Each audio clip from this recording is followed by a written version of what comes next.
Şu an biz Hatay'dayız, deprem bölgesindeyiz. Bütün deprem bölgelerini gezdik, dolaştık. Deprem bölgesinde depremi yaşayan kardeşlerimizin acılarını paylaşma adına tüm bölgeleri gezdik, dolaştık. Biz gördük ki bütün duyarlı kardeşlerimiz alanda, sahada, geceli gündüzlü çalışıyorlar. Özellikle imamlarımız, medreselerimiz, hafızlarımız, dini, İslami kuruluşa sahip olan, hassasiyete sahip olan camialar, dernekler, sivil toplum kuruluşlarını alanda gördük. Ben buradan özellikle televizyon ekranlarında ayak üstü atıp çaylarını yudumlayan, bu halktan haberi olmayan, toplum içerisinde bulunmayan şahıslara iki söz söylemek istiyorum. İki çift söz söylemek istiyorum. Bunlar alanda olmadıkları için alanda olanları rahat bir şekilde eleştirebiliyorlar. Biz gördük ki bizim imamlarımız, gönüllülerimiz, kardeşlerimiz her yönüyle sahadalar.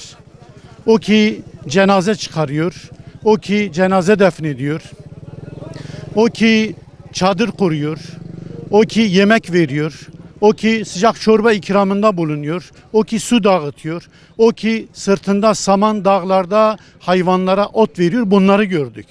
Bundan dolayı ben diyorum ki ey ekranda atıp tutanlar, iftira atanlar, hakaret ve haksızlık edenler, size sesleniyorum.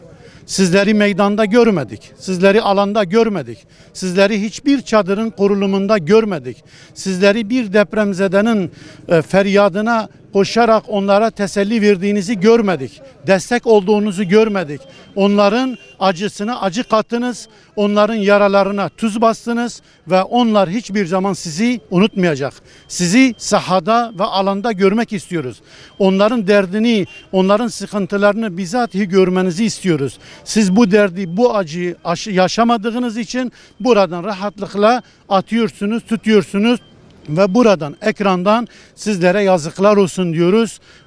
Utanınız, biraz haysiyet sahibi olunuz, biraz duyarlılığı, halkın psikolojisini, sorunlarını anlamaya çalışınız diye buradan sesleniyorum. Teşekkür ediyorum. Çalışan herkes, fedakarlık eden tüm kardeşlerimden, imamlardan, seydalardan, medreselerden, alimlerden, mücahitlerden, fedakarlık eden, tekbir getiren, cenaze çıkarıldığı zaman nasıl üzüntülerini paylaşıyorlarsa aynı şekilde canlı çıktığı zaman tekbir getirerek Allahu Ekber, Ya Rabbi sen güçlüsün, sen büyüksün, sen yücesin, sen kudret sahibisin, sen dilediğin zaman dilediğini yaşatır, dilediğini bize gönderir ve bundan ibret almamız için, ders almamız için sen onları tekrar aramıza getirensin diyerek bizler de o kardeşlerimizin duygularını paylaşıyoruz. Allah hepinizden razı olsun inşallah.